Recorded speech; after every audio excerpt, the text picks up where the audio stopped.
always forget to record. And then we're gonna talk about the calculators that we have in Intuit for Education. So Intuit for Education, if you are just as a recap, it is a program under Intuit's corporate social responsibility team to provide free financial education, financial literacy education resources in the form of simulation-based and video-based curriculum. It's 150 hours, it's lined up national standards, and there are two areas of the curriculum. There's self-paced and there is guided curriculum, which I'll show with you in a second. Sometimes some people miss this, but if you're looking for QuickBooks resources, it's here, QuickBooks, right here under additional resources, QuickBooks, professional development. So if you want to look at our asynchronous, so like our downloadable videos, our downloadable content for professional development, it's all there. The educator community, which is where you all found this event. And then calculators. So I'm going to click on this. There's multiple ways to get to the calculators. This is just one way to get to it. And it shows an example of three calculators: simple loan calculator, debt repayment calculator, and auto loan calculator. So we've taken these calculators from Credit Karma. Credit Karma is part of Intuit, and we have created a simulation version of the calculator. So what I mean by that is you might be able to find the Credit Karma calculators just by Googling. Here, let me just do it together. Credit Karma calculators, all here. And they're here, right? So if I go to auto calculator, and I'm showing this to show you the difference between the calculators that you'll find on the Credit Karma website and the calculators you find on Intuit for Education. So auto loan calculator, one is if there's a student using this, they could easily accidentally go into one of these links, MailChimp, QuickBooks, they can go into personal loans, they can go into these tabs right here. They can also go down here to the help center. They can click those things. We don't want that. We don't want those things clickable. So if I go here though to auto loan calculator on Intuit for Education, yeah, it's just within the Intuit for Education program. So you see the difference. It doesn't have all those like personal loans, credit cards, shopping credit cards. It's kind of gated within Intuit for Education. So that's why it's really important that you're checking to make sure this is under Intuit for Education calculator and not in the Credit Karma website, because we don't want you sending the Credit Karma website link to your students where they can inadvertently go into one of those links or tabs. So I showed this is one way to find the calculators on Intuit for Education. The other way is just going into the curriculum itself. So let's go back to the web page. Let's log in. I'm going to log in here.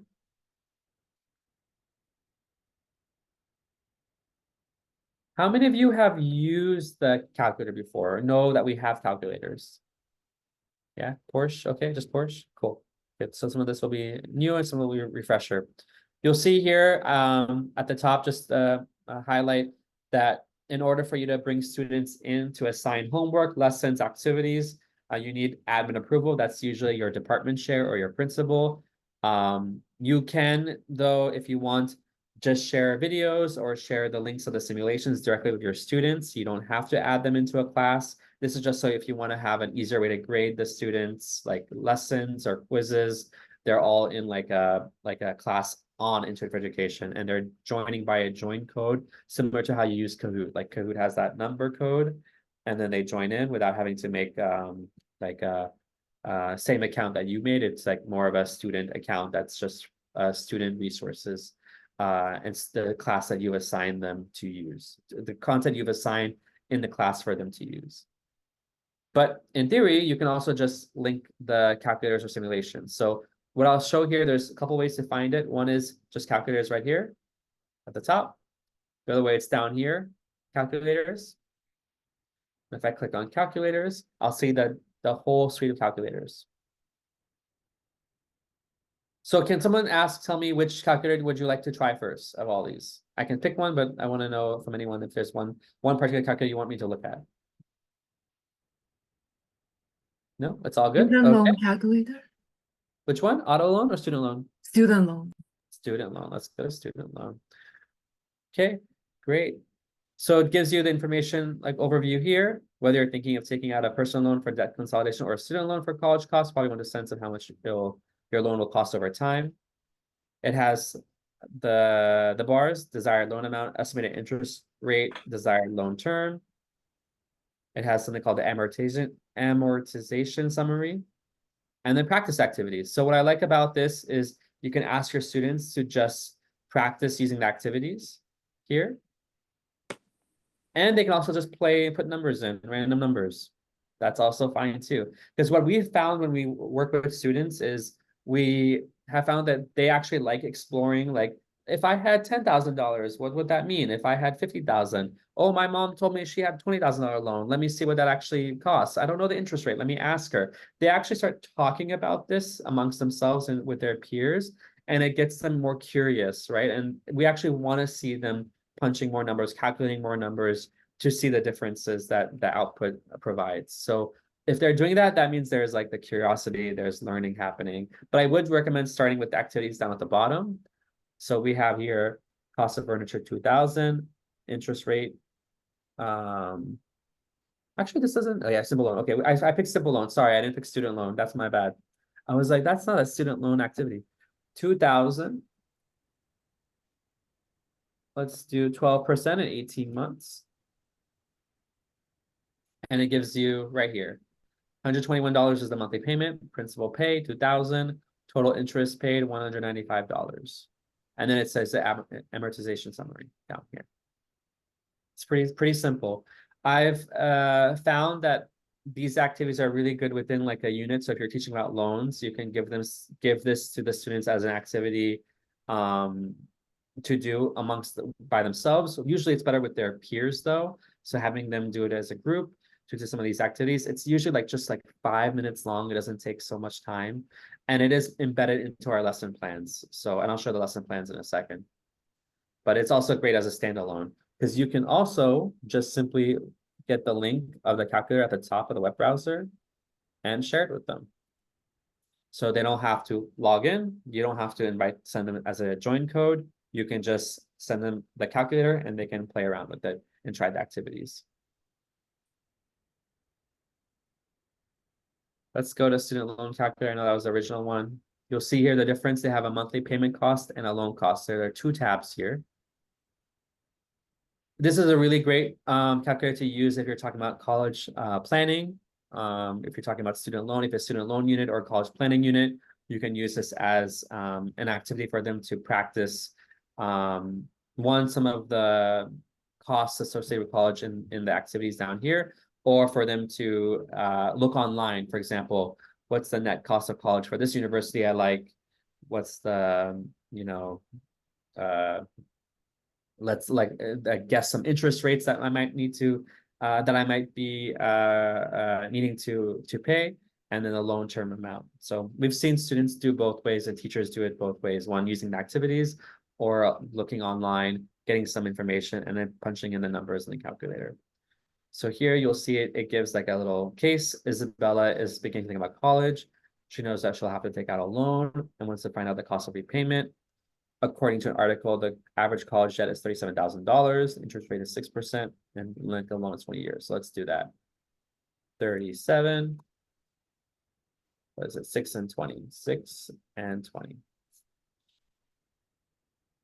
And it tells you the amount here.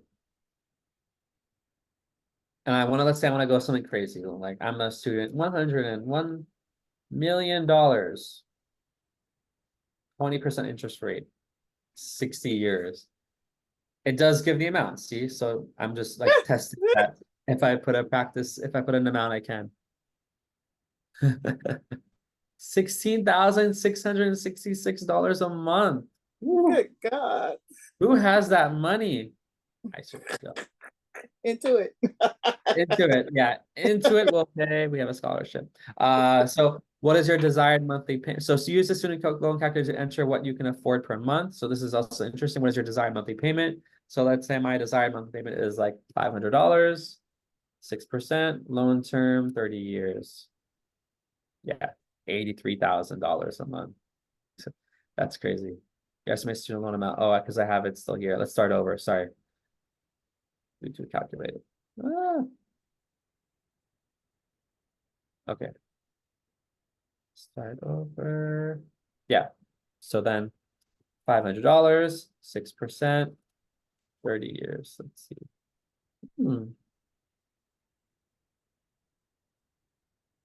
Okay, maybe this is a bug. I'm gonna note this down. Start over. Won't work. I think, yeah, we got a bug notice today that one of the calculators isn't working. I think it must be this one. But essentially you can start over and it clears it out and then try it again. So it shouldn't show the same number. Let's go back. So there's all these calculators here. I mentioned that you can also find them in activity. Sorry, in a lesson plan in Intuit for Education. So let's go to the courses. Before I do that, actually, I realize I'm talking a lot. Does anyone have any questions of what I've showed so far? Does anyone want me to show something different? Cool. Okay. So personal finance. Let's do budgeting. Developing a budget. So this is what I mean by activities. There's a lesson plan here, and there's activities here that you can use, and budgeting for expenses, simulation calculator. So you can use. I have a question. Yeah, please. In reviewing this with the Kahoots, so so that we could follow or log in, keep track of our progress. I have a Kahoots account, but will this information be stored in my Kahoots account if I log in with my Kahoots? If you make a copy of the Kahoot, you can log it. If you make a copy of the Intuit for Education Kahoot. Okay, got it. Thank you. Yeah, sure. So you'll see here, this is just an example. So it can be a calculator, it can be a simulation, and this is a Mint simulation that's on here. So I know Mint is discontinued, but we do have some of the simulations of Mint still available for learning purposes in the lesson. So that's what's shown here as extension activities. So there might be an extension activity in a unit that has a calculator, for example, that you can use. It can also exist in the lesson plan here. So if I open a lesson plan, yeah, it also might show it here. The Kahoot, the simulation, the end of unit quiz, which is usually a Google form. Cool. And I'm racing through this. Do you find that these calculators are helpful? What are questions you have about how you'd like to use this in the classroom? Or thoughts about how you'd like to use it in the classroom? So the classes that I teach, it's a lot of talking. So it's nice to have access to these calculators so that the students can run their own calculations and they can get more hands-on experience with running numbers and keeping track of their budget. So if they had access, like the students I work with, they don't really have a lot of technology that's at their fingertips besides their cell phones, and their cell phones are really distracting. So, having them have access to like a tablet or, computers would be more helpful. Okay. Yeah, I think what I'll say about this is, this is all developed to be web friendly. The calculators actually are the best activity or simulation, or in that realm of simulation and calculator activity. The calculators are best for mobile use than other simulations. So if you were looking at like the tax simulation, for example, it might be a little bit clunky to do it on your phone. I know it's not answering your question or your comment, Porsche, but it's just reminded me to mention that, for example, a tax simulation might be harder to do on your phone versus a calculator. Right. Yeah. But everything is supposed to be optimized for tablet or web or like a desktop or a laptop. Great. Any other questions? Yeah. That's it. Like the kids, like it's harder when you're trying to give them all different. They're using like standard calculators. So that's all. Thank you. Yeah, sure, no problem. I know in terms of the computer stuff, the courses, like the lesson activities can be printed. So you don't have to have them doing all the activities on a computer, because there's some things you can do with them that's like you can just share project on the screen, like the videos, for example. The simulations will need a computer, calculator will need a computer or a phone, but the lesson activities can be printed, distributed to them, and they can do it amongst themselves without having a computer next to them. Yeah, great. Any other questions or comments? Cool. Okay. Great. So that just ends the calculator portion of this. I will say that we will have a couple of an orientation about using the educator community this what's the day? August 9th. So if you are not invited to that, it's because maybe you haven't joined the community in the last 2 months. But if you want to get an orientation of the educator community, I can forward it to you. So just let me know. We are also doing more of these community events on different topics. So please post in the community what topic you want us to focus on. I know QuickBooks bookkeeping accounting is a big one. So we're going to bring in some QuickBooks experts to join us and have a talk about using QuickBooks education and QuickBooks learning. And also open to other topics that you all would like us to focus on and bringing experts from Intuit to join us.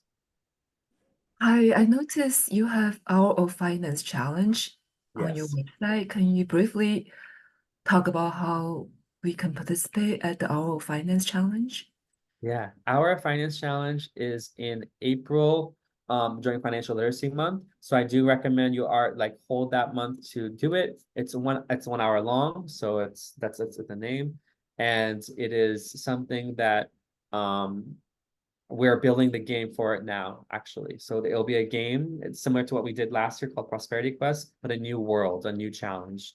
We're just thinking about what topic it should be. We're deciding between budgeting, investing, and taxes. Does anyone have an opinion on the topic that they like the challenge to be for their students? Is your students more interested in budgeting or investing or taxes?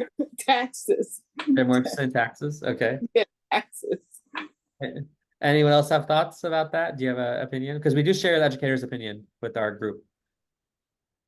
Budgeting, I don't know if I'm new to this, so if it's already available. I think that teaching children, like a household budget, or not children, but students, especially students going into college, how Yeah. to budget their household finances, or including their student loans or whatever it may be. They'll be their first times going out as adults with the population I work with is also nice. So with this finance challenge, I need to sign up to get access to this and add. Sorry to interrupt you. You don't actually need to sign up for Intuit for Education to get access to our finance challenge. It obviously helps for preparation for the challenge, but we're gonna, and if you're on the email list for the community or for Intuit, if you sign up for education, then you will get an email about the Hour of Finance challenge for your students. Fantastic. Thank you. So, and Carrie, your tax might be good for kicking off in January, February, then you really see some numbers. Okay, great. Investing in taxes. Cool. Okay, now what we're all waiting for is the raffle. So let me go over here. Okay, I have the names. We have Carrie, Audrey, Marie, Porsche, Penny, and Lisa. I know me and Denise are not on here. Sorry, we're not going to be joining. And am I missing anyone's name? Okay. How do I actually do this? Oh, spin. What am I doing? Okay, there we go. Let's see who gets $25 Uber Eats voucher. Lisa.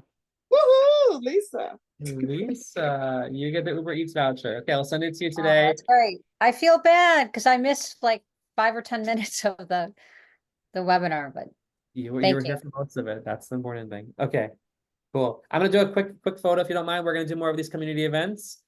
Please. Okay, 1, 2, 3, smile. Yeah. Thank you so much.